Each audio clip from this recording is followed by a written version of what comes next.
And Nakash the Ammonite came up and camped against Yabesh Gilead. And all the men of Yabesh said to Nakash, "Make a covenant with us, and we shall serve you."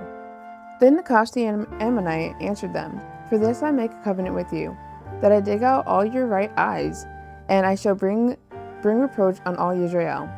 And the elders of Yabesh said to him, "Leave us alone for 7 days, so that we send messengers to all the borders of Israel. And then, if there is no one to save us, we shall come out to you." And the messengers came to Gibeah of Shemu'el, and spoke the words in the hearing of the people. And all the people lifted up their voices and wept. And look, Shemu'el was coming behind the herd from the field, and Shemu'el said, "Why are the people weeping?" And they related to him the words of the men of Yabesh.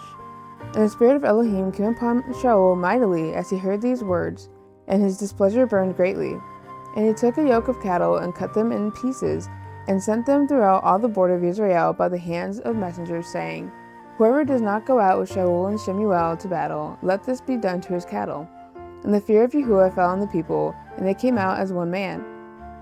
And he mustered them in Bezek, and the children of Israel were 300,000, and the men of Yehudah 30,000.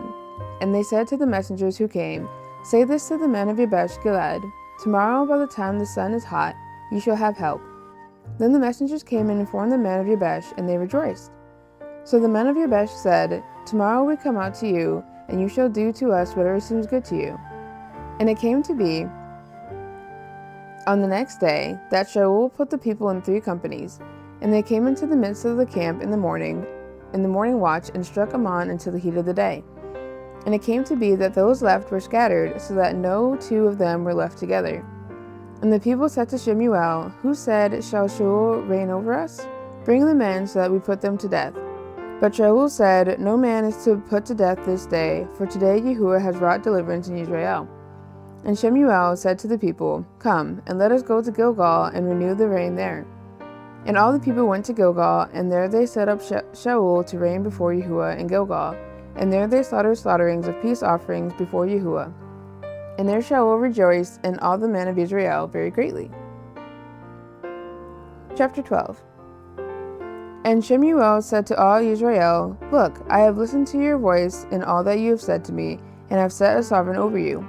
And now, look, the sovereign is walking before you, and I am old and gray, and look, my sons are with you, and I have walked before you from my youth to this day. Look, here I am, witness against me before Yahuwah and before his anointed.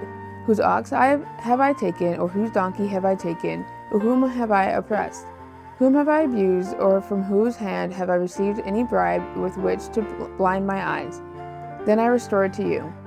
And they said, "You have not oppressed us or abused us, nor have you taken any bribe from anyone's hand."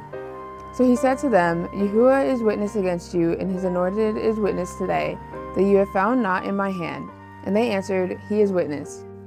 And Shemu'el said to the people, "It is Yahuwah who appointed Moshe and Aharon, and who brought your fathers up from the land of Mitzrayim.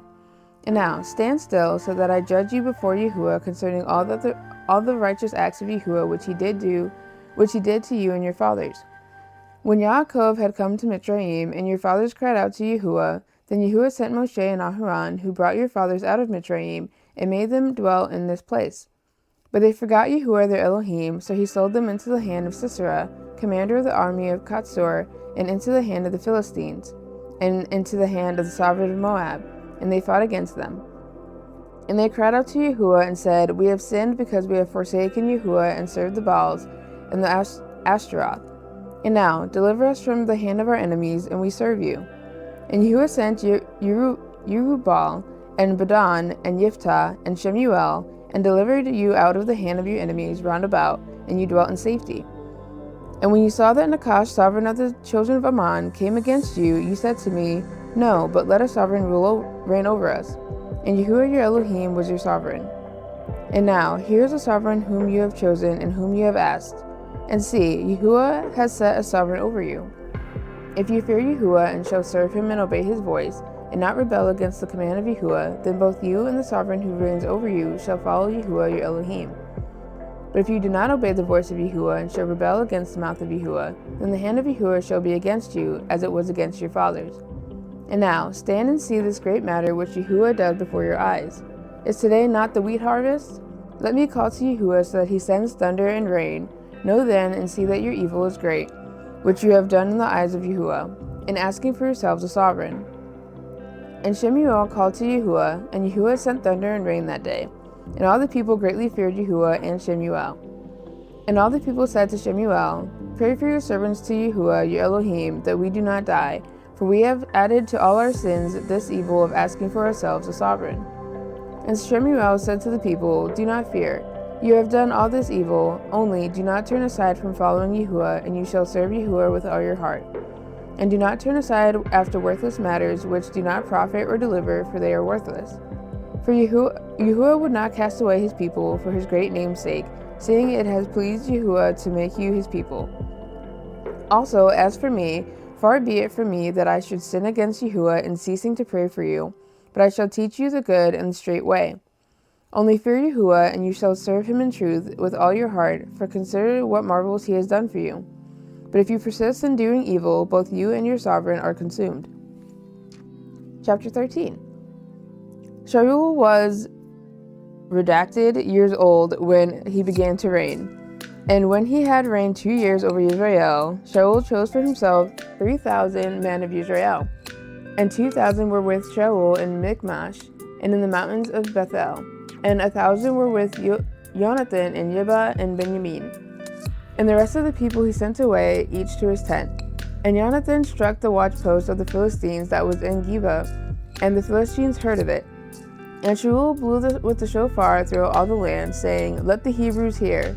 And all Israel heard the news that Shemu'el had stricken a watchpost of the Philistines, and also that Israel had become a stench to the Philistines.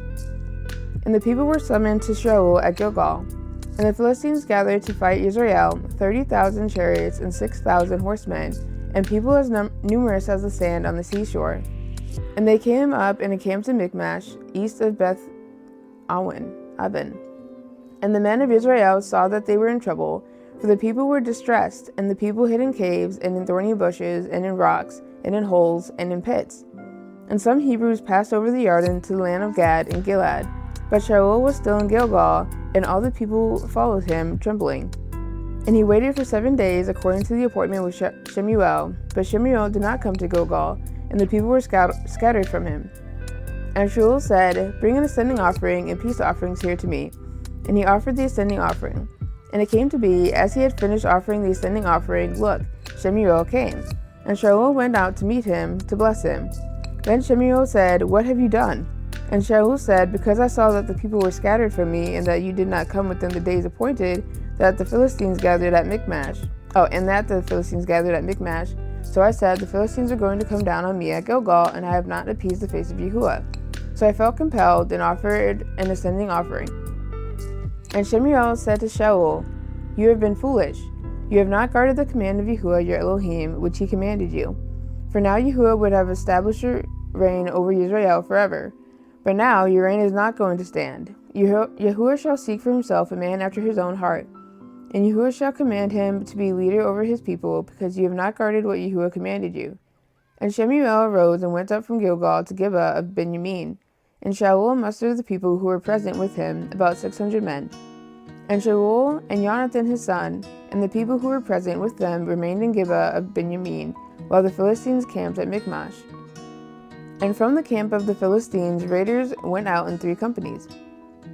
The one company turned to the way that leads to Ophrah, to the land of Shemu'el, and another company turned toward the way of Beth Horon, and another company turned toward the way of the border that overlooks the valley of Seboim toward the wilderness. Now no blacksmith could be found in all the land of Israel, for the Philistines said, Lest the Hebrews make swords or spears. And all Israel went down to the Philistines, each one to sharpen his plowshare, and his mattock, and his axe, and his sickle. And the charge was of him for the plowshares, and the mattocks, and the forks, and the axes, and to set the points of the goads. And it came to be, on the day of battle, that there was neither sword nor spear found in the hand of any of the people who were with Shemu'el and Jonathan. But they were found with Shemu'el and Jonathan his son. And the outposts of the Philistines went out to the pass of Michmash. Chapter 14. And it came to be one day that Jonathan son of Shemu'el said to the young man who bore his armor, "Come, and let us go over to the outpost of the Philistines, which is on the other side." But he did not inform his father. And Shemu'el remained at the outskirts of Gibeah under a pomegranate tree at Migron, and the people who were with him were about 600 men. And Achiah, son of Achitub, Ichabod's brother, son of Phinehas, son of Eli, the priest of Yahuwah in Shiloh, was wearing a shoulder garment. And the people did not know that Jonathan was gone. And between the passes by which Jonathan sought to go over to the outpost of the Philistines, there was an edge of a rock on one side and an edge of a rock on the other side. And the name of one was Botzets, and the name of the other Seneh. And one edge was on the north opposite Michmash, and the other on the south opposite Gibeah. And Jonathan said to the young man who bore his armor, "Come, and let us go over to the outpost of these uncircumcised. If so be, Yahuwah does work for us, for there is no hindrance for Yahuwah to save by many or by few." And his armor-bearer said to him, "Do all that is in your heart, incline yourself. See, I am with you according to your heart." And Jonathan said, "See, we are passing over to the men and show ourselves to them. If they say this to us, 'Wait until we come to you,' then we shall stand still in our place and not go up to them. But if they say this, 'Come up to us,' then we shall go up. For Yahuwah has given them into our hand, and this is the sign to us." And both of them disclosed themselves to the outpost of the Philistines, and the Philistines said, "See, the Hebrews are coming out of the holes where they have hidden." And the men of the outpost called to Jonathan and his armor-bearer and said, "Come up to us, and let us teach you a lesson." And Jonathan said to his armor-bearer, "Come up after me, for Yahuwah has given them into the hand of Israel." And Jonathan climbed up on his hands and knees with his armor-bearer after him. And they fell before Jonathan, and his armor-bearer was putting them to death behind him. And that first smiting which Jonathan and his armor-bearer struck was about 20 men and about half an acre of land. And there was trembling in the camp, in the field, and among all the people. The outposts and the raiders also trembled, and the ground shook, and it became a trembling of Elohim. And the watchmen of Shaul and Gibeah of Benjamin looked and saw the crowd melting away, and they went here and there. And Shaul said to the people who were with him, "Please inspect and see who has gone from us." So they inspected and saw that Jonathan and his armor-bearer were missing. And Shaul said to Achiah, "Bring the ark of Elohim here." For the ark of Elohim was with the children of Israel on that day. And it came to be, while Shaul talked to the priest, that the noise which was in the camp of the Philistines went on and became great. So Shaul said to the priest, "Withdraw your hand." And Shaul was called, and all the people who were with him, and they went to the battle. And see, every man's sword was against his neighbor, a very great confusion. And the Hebrews who were with the Philistines before that time, who went up with them into the camp, turned around, they too, to be with Israel, who were with Shaul and Jonathan. And all the men of Israel who had hidden in the mountains of Ephraim heard that the Philistines fled, and they also pursued them in the battle. Thus Yahuwah saved Israel that day, and the battle passed over Beth Aven. And the men of Israel were distressed that day, for Shemu'el had placed the people under oath, saying, "Cursed be the man who eats food until evening, and I have taken revenge on my enemies." Therefore none of the people tasted food, and all they of the land came into the woods, and there was honey on the ground. And the people came into the woods and saw the honey dripping, but no one put his hand to his mouth, for the people feared the oath. But Jonathan had not heard that his father had taken an oath of the people, and he stretched out the end of the rod that was in his hand and dipped it in a honeycomb, and put his hand to his mouth, and his eyes lit up. Then one of the people said, "Your father strictly took an oath of the people, saying, 'Cursed be the man who eats food today.' And the people were wary. And Jonathan said, 'My father has troubled the land. Now see how my eyes lit up when I tasted a little of this honey. How much better if the people had well eaten today of the spoil of their enemies which they found, for then would not the slaughter among the Philistines have been greater?' And they struck the Philistines that day from Michmash to Elion. So the people were very wary. And the people pounced on the spoil, and took sheep and cattle and calves, and slew them on the ground, and the people ate with the blood. And they told Shaul, saying, 'Look, the people are sinning against Yahuwah by eating with the blood.' And he said, 'You have acted treacherously. Roll a large stone to me today.' And Shaul said, 'Scatter among the people, and say to them, Each one bring his ox near to me, and each one his sheep. And you shall slay them here and eat, and do not sin against Yahuwah by eating with the blood.' So every one of the people brought his ox with him that night, and slew it there. And Shaul built a slaughter place to Yahuwah. It was the first slaughter place he built to Yahuwah. And Shemu'el said, "Let us go down after the Philistines by night and plunder them until the morning light, and not leave a man of them." And they said, "Do whatever seems good to you." But the priest said, "Let us draw near to Elohim here." And Shemu'el asked of Elohim, "Should I go down after the Philistines? Do you give them into the hand of Israel?" But he did not answer him that day. And Shemu'el said, "Come over here, all you chiefs of the people, and know and see what this sin was today. For as Yahuwah lives, who saves Israel, though it be in Jonathan my son, he shall certainly die." But not one among all the people answered him. And he said to all Israel, "You be on one side, and my son Jonathan and I be on the other side." And the people said to Shaul, "Do what seems good to you." Then Shaul said to Yahuwah, Elohim of Israel, "Give a perfect lot." And Shaul and Jonathan were taken, but the people escaped. And Shaul said, "Cast lots between my son Jonathan and me," and Jonathan was taken. Shaul then said to Jonathan, "Explain to me what you have done." And Jonathan explained to him and said, "I only tasted a little honey at the end of the rod that was in my hand. See, let me die." And Shaul answered, "Elohim do so and more also, for you shall certainly die, Jonathan." And the people said to Shaul, "Should Jonathan die, who has wrought this great salvation in Israel? Far be it. As Yahuwah lives, let not one hair of his head fall to the ground, for he has wrought with Elohim this day." Thus the people ransomed Jonathan, and he did not die. And Shaul returned from pursuing the Philistines, and the Philistines went to their own place. And Shaul took the reign over Israel, and fought against all his enemies round about, against Moab, and against the children of Ammon, and against Edom, and against the sovereigns of Sobah, and against the Philistines. And wherever he turned, he inflicted punishment. And he gathered an army, and struck the Amalekites, and delivered Israel from the hands of those who plundered them. And the sons of Shaul were Jonathan and Yishbai, and Malchishua.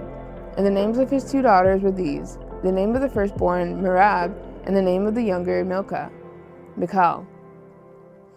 And the name of Shaul's wife was Achinoam, the daughter of Achimaatz. And the name of the commander of his army was Abner, son of Ner, uncle of Shaul. And Kish was the father of Shaul, and Ner, the father of Abner, was the son of Abiel. And there was a tough fighting against the Philistines all the days of Shaul. And when Shaul saw any mighty man or any brave man, he took him for himself. Chapter 15. And Shemu'el said to Shaul, "Yahuwah sent me to anoint you sovereign over his people, over Israel. And now, listen to the voice of the words of Yahuwah. Thus said Yahuwah of hosts, I shall punish Amalek for what he did to Israel, how he set himself against him on the way when he came up from Mitzrayim. And now go, and you shall strike at Amalek, and put under the ban all that he has. You shall not spare them, and put to death from man to woman, from infant to nursing child, from ox to sheep, from camel to donkey." Then Shaul summoned the people, and mustered them in Telaim, 200,000 foot soldiers, and 10,000 men of Yehudah.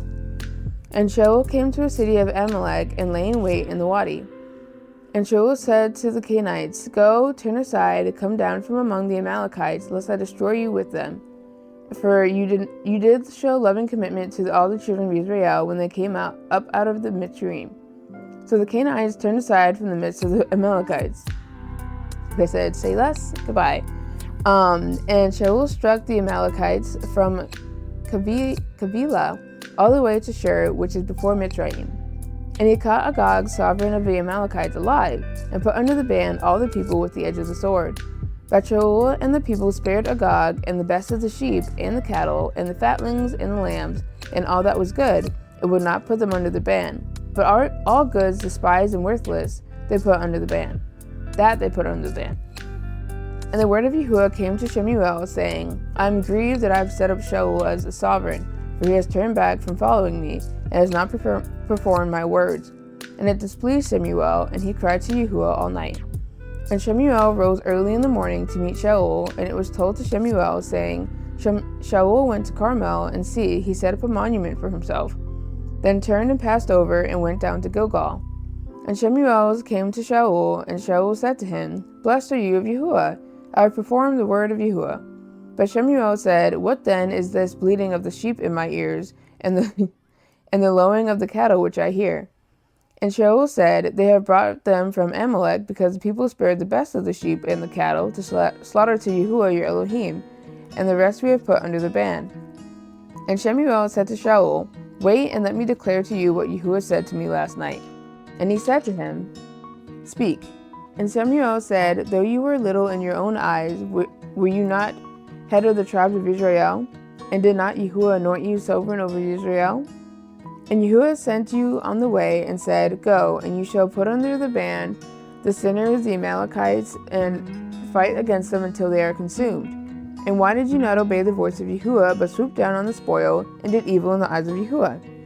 And Shaul said to Shemu'el, "I did obey the voice of Yahuwah, and I went on the way on which Yahuwah sent me, and brought back Agag, sovereign of Amalek, and I put Amalek under the ban. But the people took of the spoil of the sheep and the cattle, and the best of that which should have been put under the ban, to slaughter to Yahuwah your Elohim in Gilgal." Then Shemu'el said, "Does Yahuwah delight in ascending offerings and slaughterings, as in obeying the voice of Yahuwah? Look, to obey is better than a slaughtering, to heed is better than the fat of rams. For rebellion is as the sin of divination, and stubbornness is as wickedness and idolatry. Because you have rejected the word of Yahuwah, he also does reject you as sovereign." And Shaul said to Shemu'el, "I have sinned, for I have transgressed the mouth of Yahuwah, in your words, because I feared the people and listened to their voice. And now, please pardon my sin and return with me, and let me bow myself to Yahuwah." But Shemu'el said to Shaul, "I do not return with you, for you have rejected the word of Yahuwah, and Yahuwah does reject you from being sovereign over Israel." And as Shemu'el turned to go away, Shaul took hold of the edge of his robe, and it tore. And Shemu'el said to him, "Yahuwah has torn the reign of Israel from you today, and has given it to a neighbor of yours, better than you. Moreover, the eminence of Israel does not lie nor relent, for he is not a man that he should relent." Then he said, "I have sinned, but esteem me now, please, before the elders of my people and before Israel, and return with me, and I shall bow myself to Yahuwah your Elohim." And Shemu'el turned back after Shaul, and Shaul bowed himself to Yahuwah. And Shemu'el said, "Bring Agag, sovereign of the Amalekites, here to me." So Agag came to him delightedly, and Agag said, "Truly the bitterness of death has turned aside." And Shemu'el said, "As your sword bereaved women, let your mother be bereaved among women too." And Shemu'el then hewed Agag to pieces before Yahuwah in Gilgal. And Shemu'el went to Ramah, while Shaul went up to his house at Gibeah of Shaul. And Shemu'el did not see Shaul again until the day of his death, for Shemu'el mourned for Shaul. And Yahuwah was grieved that he had made Shaul to reign over Israel.